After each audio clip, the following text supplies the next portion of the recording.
Assalamualaikum warahmatullahi wabarakatuh. Sahabat Dentalia, kita jumpa lagi ya. Kali ini saya ingin membahas suatu pertanyaan yang sering ditanyakan oleh beberapa pasien ya. Dok, pasta gigi apa sih yang bagus, yang cocok buat saya? Nah, pertanyaannya itu ada dua. Pasta gigi apa yang bagus, kemudian pasta gigi apa yang cocok buat saya. Jadi pasta gigi itu kita sudah tahu semua, pasta gigi itu adalah salah satu bahan yang kita gunakan pada saat sikat gigi ya. Jadi untuk membersihkan kita pakai pasta gigi. Kenapa pasta gigi itu dibutuhkan? Karena dalam pasta gigi itu ada beberapa kandungan yang kita butuhkan. Nah, dalam pasta gigi itu kandungannya nomor satu, yang jelas pasta gigi yang baik itu harus mengandung fluoride. Fluoride di sini apa sih fungsinya? Fungsinya fluoride nomor satu, fungsinya fluoride itu dia bekerja dalam dua cara. Yang pertama, dia fluoride itu melindungi email gigi supaya memperkuat email gigi sehingga akan memberikan kekuatan yang lebih pada gigi, dan itu yang akan melawan asam yang dibentuk oleh bakteri. Jadi bakteri pada saat pembusukan dia akan menyebabkan asam, dan itu yang akan ditangkal oleh fluoride karena memberikan kekuatan pada email gigi. Nomor dua, fluoride fungsinya untuk remineralisasi. Jadi pada saat terjadi pembusukan itu terjadi demineralisasi, terjadi pelepasan mineral pada gigi yang akan membuat gigi keropos. Sehingga fluoride fungsinya untuk remineralisasi, untuk menggantikan mineral yang hilang. Nah, itu nomor satu fluoride ya fungsinya tadi. Nomor dua, deterjen. Jadi dalam deterjen itu, dalam pasta gigi itu ada deterjennya yang fungsinya untuk membersihkan kotoran yang ada. Namun deterjen di sini jumlahnya harus disesuaikan ya. Tidak boleh terlalu banyak. Jadi tandanya deterjen itu dalam pasta gigi adalah busa. Jadi semakin berbusa dia semakin banyak deterjennya. Dan itu tidak boleh tertelan ya pada anak-anak, karena pada anak-anak biasanya yang belum bisa menelan itu sebaiknya maksudnya yang belum bisa memberi refleks menolak untuk menelan air kumur itu sebaiknya dilatih dulu ya, jangan langsung diberi pasta gigi. Biasanya yang dianjurkan di atas 2 tahun. Tapi jika 1 tahun lebih, di atas 1 tahun sudah bisa merefleks kumur, dia boleh pakai pasta gigi. Kemudian nomor 2 deterjen ya. Nomor 3 bahan humektan. Humektan ini adalah bahan yang menjaga kandungan air, kadar air dalam pasta gigi tidak hilang, sehingga pada saat cupnya itu dibuka, dia tidak menjadi kering pasta giginya. Jadi kalau terbukanya baru dibuka langsung kering, berarti humektannya lebih sedikit. Kemudian zat pengikat. Pengikat ini pengental, jadi pasta gigi itu dibuat kental supaya mudah digunakan. Bentuknya bisa pasta atau gel ya. Kemudian bahan abrasif, dan bahan abrasif inilah yang fungsinya untuk membersihkan gigi. Jadi abrasif itu semacam partikel halus, sangat halus ya, tapi dia partikelnya teraba, itu yang membuat membersihkan gigi, bahan abrasifnya tadi. Jadi semacam apa ya, kurang lebih semacam debu halus seperti itu ya, yang sangat-sangat halus. Jadi bahan abrasif itu serupa dengan itu. Nah, yang biasa sering digunakan bahan abrasif itu salah satunya gel silika atau kalsium karbonat seperti itu, atau magnesium karbonat ya, salah satunya yang sering digunakan. Humektan itu yang mengikat air tadi, di situ humektan ini mengandung sorbitol. Yang biasa digunakan itu sorbitol atau gliserol.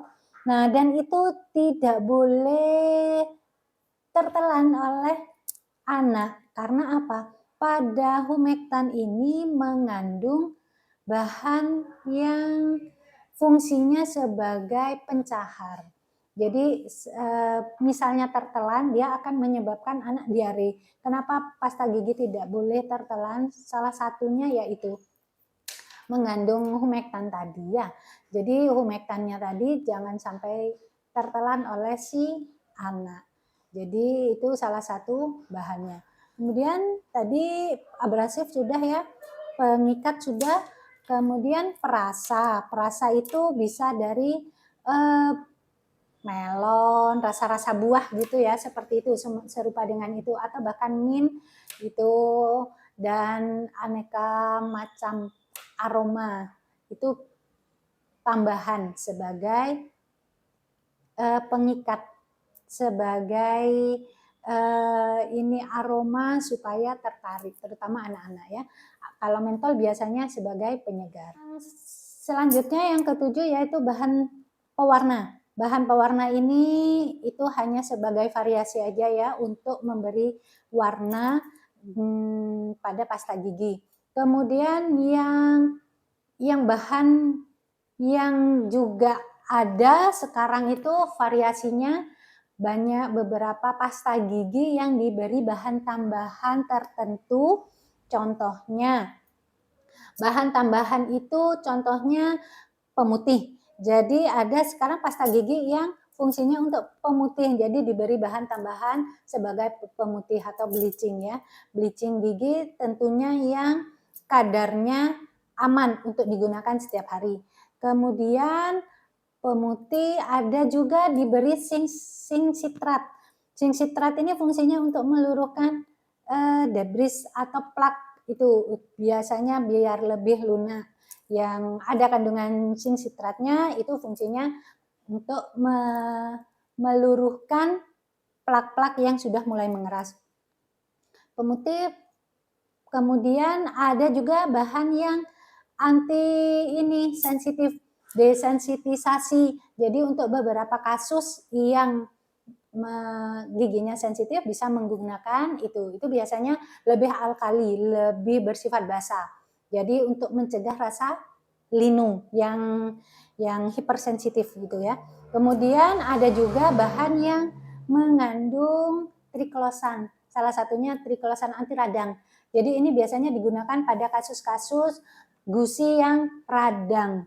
Jadi biasanya digunakan pada kasus-kasus karang giginya yang sampai menyebabkan gusinya beradang, bisa menggunakan bahan yang mengandung triklosan tadi. Jadi triklosan itu antibakteri.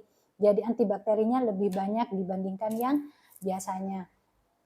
Dan semua bahan-bahan tadi harus terukur dan harus terregistrasi di Balai POM ya, di Badan POM. Jadi jika sudah ada surat izinnya, ada nomor registrasi di Balai POM, itu insya Allah sudah terukur ya. Jadi contohnya kayak fluoride tadi, setidaknya kandungannya tidak boleh melebihi dari 0,01%. Karena jika fluoride-nya, memang fluoride berguna untuk gigi, tapi jika berlebihan juga menyebabkan fluorosis. Jadi itu juga tidak baik. Jadi kandungannya tetap harus diperhatikan seperti itu ya.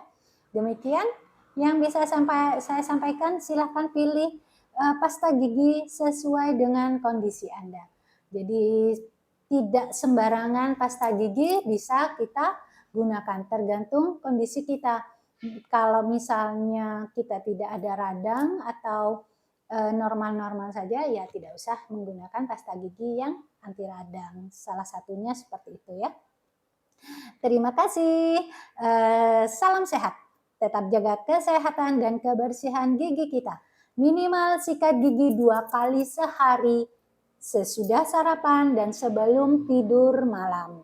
Jika memungkinkan, sikatlah gigi kita setiap habis makan besar 3 kali sehari ya. Dan kalau mau ngemil atau makan-makan di luar jam makan besar, sebaiknya dianjurkan untuk kumur-kumur air putih. Apapun makanan kita, apapun minuman kita, diakhiri dengan kumur air putih. Jadi itu untuk menetralkan rongga mulut kita, keasamannya dinetralkan lagi supaya mencegah terjadinya gigi berlubang. Demikian, terima kasih. Assalamualaikum warahmatullahi wabarakatuh.